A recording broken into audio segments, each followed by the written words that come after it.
Hello সৈয়দপুরবাসী, তোমাদের জন্য আরও একটি মেলার ভিডিও নিয়ে হাজির হয়ে গেলাম। সৈয়দপুরে প্রথমবারের মতো ক্যান্টনমেন্টের ভিতরেই মেলার আয়োজন করা হয়েছে। আর সবচেয়ে বেশি মজার বিষয় হলো এটি সর্বসাধারণের জন্য উন্মুক্ত। সো হ্যালো এভরিওয়ান, আসসালামু আলাইকুম সবাইকে। আশা করি তোমরা সবাই ভালো আছো। আমি আলহামদুলিল্লাহ অনেক ভালো আছি।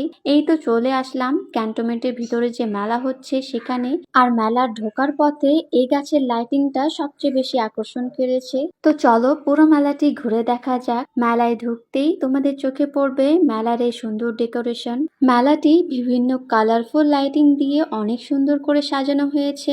ইন মাই অপিনিয়ন তোমাদের সবাইকে একবার হলেও এই মেলায় ঘুরে যাওয়া উচিত। তবে এখনো অনেকগুলো দোকানপাট বসেনি, কিছুদিনের মধ্যে সেগুলোও বসে যাবে, তখন একবার হলেও ঘুরে যাইও। মেলাটিতে ঢুকতেই চোখে পড়লো বাচ্চাদের বিভিন্ন রাইড, যেমন বড় ধরনের চরকি, টাইটানিক, আরো অনেক কিছু। সৈয়দপুরের মোটামুটি সবাই জানে সৈয়দপুরে একসাথে দুইটি মেলার আয়োজন করা হয়েছে।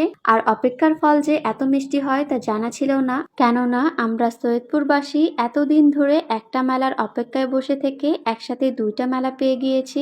আর এই মেলার আয়োজন করেছে সৈয়দপুর ক্যান্টনমেন্ট। আর দোকানপাটের কথা না বললেই নয়, এখানে বেশিরভাগই ছিল মেয়েদের সাজসজ্জা সামগ্রীর দোকান। তবে মেলাটি কিন্তু 1 জুলাই উদ্বোধন করার কথা ছিল, কিন্তু 2 দিন আগে উদ্বোধন করে ফেলে। তো যাই হোক, কসমেটিকের দোকান থেকে বের হতেই আমাদের চোখে পড়লো এই রোলার আইসক্রিমের স্টল। তবে এই রোলার আইসক্রিম আমাকে একটুকু ভালো লাগে নাই। তারপর আমরা যখন আইসক্রিম খেতে খেতে এগোচ্ছিলাম তখন আমাদের নজর যায় সুন্দর সুন্দর ব্যাগের কালেকশনে। আজকে যেহেতু কোনো কেনাকাটা করতে আসে নাই, অন্যদিন আসলে অবশ্যই কেনাকাটা করব।